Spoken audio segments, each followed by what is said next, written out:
Hello, everybody, and welcome into Blue Jays Today, where you boys always have something to say about the Toronto Blue Jays. I'm your host, Nicholas Playlaw. And I'm your host, Adam Peddle. And today, guys, the Blue Jays are on the verge of making Toronto Blue Jays history. They're on a 9-game winning streak and have a chance to A, have the longest winning streak in Blue Jays history, and B, also go on to have the most wins the Blue Jays have ever put up before the All-Star break. We're going to break down who's doing it, the game yesterday against the White Sox, and also looking ahead and what they got to do to make history happen. Before we get into it, guys, hit that like button and smash that subscribe button if you are enjoying the Blue Jays content and also the Blue Jays amazing winning streak. Let's talk about the game yesterday, everybody. My goodness, they go into White Sox. I know it's the White Sox, but they did take 2 out of 3 against us at the Rogers Center, so you never know. You can't take these teams too lightly, but they go in and they absolutely destroy them. 8-4 was the score, and it was home run city from everyone but Bo Bichette and George Springer and Vladimir Guerrero Jr. It was all the guys who were down in the order, the guys who were making all the contributions to this Blue Jays lineup. Yeah, Addison Barger for me is like just such a swing having that dude in the lineup, right? Yeah. Like imagine if we didn't have him right now. He is on another freaking level, dude. Goes 2 for 4 yesterday, hits another bomb. It was a tight game for a while, and then Barger hit his home run, and it basically just opened that thing wide open, and then the floodgates were going, and the Jays were just rolling. And it feels like that's kind of been the storyline, right? Like once this offense gets cooking, like once it's like, okay, we're playing today, bang, there's no stopping them. And clearly we saw that happen last night with Chicago White Sox winning 8-4. Yeah, we got to save the bullpen a little bit, which is phenomenal. And I want to also just highlight that Addison Barger home run one more time because, man, like it was a thing of beauty. We've been seeing Barger come up in the first little bit and just hammer fastballs upstairs, right? That was the thing that he was ambushing. He loves it. That's his favorite pitch. Well, what happens to a young guy when he starts to have success in the major leagues? Well, the league's going to adjust you. And we started seeing a lot of curveballs and off-speed downstairs. And if you can see by this little video right here on the Toronto Blue Jays, where's that pitch? That's down low. That's an 84 changeup delivered by Burke, and he hammers it over the right field wall. That's an adjustment that you're seeing from a young guy adjusting to the league who's adjusting to him, and that is a recipe for sustained success. 100%, and we're not the only ones that are thinking that. Literally, the first thing that Joe Siddall said after that home run on the broadcast was the fact that he's noticed Addison Barger is now making that adjustment and proving to the rest of the league, hey, you can throw that to me, but I can hit that just as well as I can hit your fastball. So now if you want to attack me, you got to be perfect. And Addison Barger isn't the only one who's figured it out. I mean, Nathan Lucas, in this 9-game win streak, he has the highest WRC plus on the team. That is wild. I never thought that we'd be seeing Nathan Lucas like playing this prominent role, like not only just in the lineup, but like at the top of the lineup as well. The resurgence from Springer, and then also too, Babe Schneider. We can actually play that graphic now and feel good about it, because last season we were playing and it was kind of like, it was almost like we were making fun of him. This year, that's not the case. He is out there and he is performing. Absolutely, right? And like Nathan Lucas, for me, guys, if you are a fan of the show, has always been like my kind of favorite low-key Blue Jay. You know, the fourth outfielder that can actually do a very good job being a fourth outfielder. However, right now, without Anthony Santander, he's practically a third everyday outfielder. And now John Schneider has him hitting at the top of the lineup. And I love this move because, A, he hits really good against righties. So when it's a righty on the bump, you're putting Nathan Lucas up there. And then as you've seen in the past, when it's a lefty, you got Ernie Clement up there at the top. And at first, I was kind of not about it because I really like Bo Bichette being at the top, but you can't ignore the numbers of Bo Bichette having great numbers against with runners in scoring position. So having him down in the 4 spot is nice.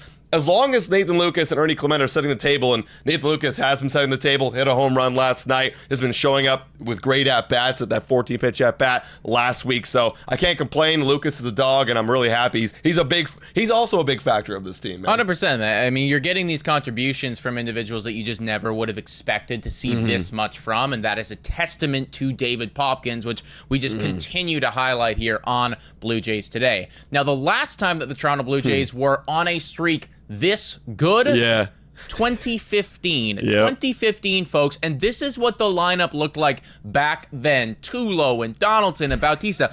All of the guys that, you probably consider to be your favorite player or your favorite era or the time that you have the most fond memories watching this Toronto Blue Jays team.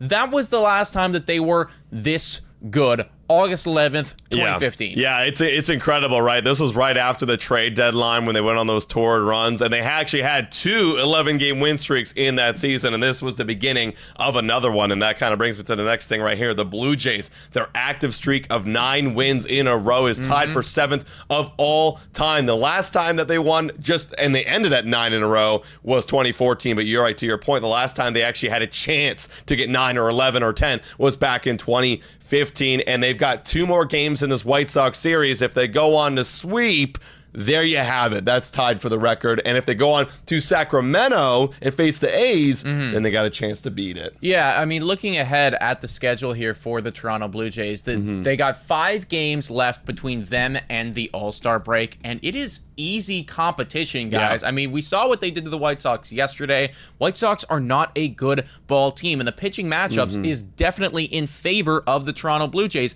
And then after the Chicago White Sox, they get an off day, which is great because, you know, we've been playing consecutive games of baseball now for, it feels like, literally infinity, but get that off day to get the bullpen healthy. So then if you are still on that winning streak, you got a chance to literally make history in Sacramento, having the longest win streak of all time. I can't believe I'm saying that. I know. In 2025 for the Toronto Blue Jays, considering what happened last year. But there's a legitimate shot here with the level of competition that they're up against that they could do this. Feels like we're having a Billy Bean Oakland Athletics moment, right? And we could do it, make history against the A's, right? That's kind of funny. And also another piece of history that the Blue Jays could make literally tonight, and it feels like there's a good chance that they will make this. This one is almost a smash. This is almost a slam dunk. The Blue Jays, and this was tweeted out before yesterday's win. Shout out to our friend Mitch Bannon from The Athletic, saying if the Blue Jays win just 2 of the next 6 games, it will be Toronto's most wins before an All-Star break in franchise history. Quick maths, we only got to win 1 more game. So there you go, guys. Isn't that incredible? The Blue Jays are on such a run, and no one would have thought they would have the most wins in the first half of the season. Goes to show just how exciting this year Nobody is. expected this from the Toronto Blue Jays. I mean, that is like a fair thing to say at this point. I know that, you know, some people were higher on them, you know, opposed to others, but this level of dominance, I mean, literally setting potential historical numbers here. Like, you could set records, right? And a 12-game win streak, if you can get to it, and there's still work to be done. I don't want to jinx them because I already know there's going to be comments down below being like, oh, don't jinx them. We're not. I'm not jinxing them. They still got work to do. It's going to be very, very difficult. But if they were to do that with this team, you know, after what happened last year, I mean, like, that is the moment in time where I would genuinely have to give the tip of the hat to Ross Atkins, apologize, you know, thoroughly for all of the shit that I have talked over the years, because obviously this roster is good enough to do it.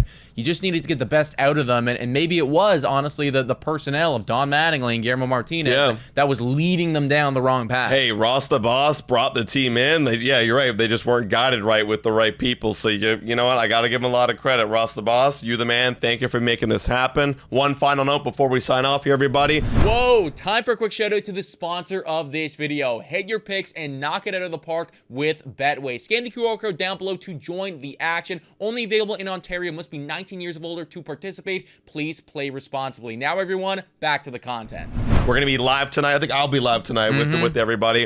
It's going to be Chris Bassett up against Savali. We beat Savali before. Bassett has had his moments. Let's get that W, guys, and make it double digits, man. 10-game win streak, and then that would be, I believe, what Mitch saying, tied for the most wins before the All-Star break. So that's awesome.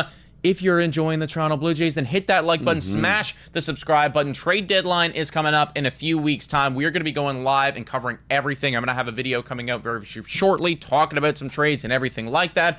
And on Thursday, could be some insider info coming from you guys from Blue Jays Today, so you definitely want to be subscribed to see that. Yeah, guys, make sure to hit that like button, subscribe. $4 a month to become a YouTube member. Shout out, thank you to all of our current YouTube members. You guys are absolutely awesome. Thank you so much for watching, everybody. And as always, go Jays, go!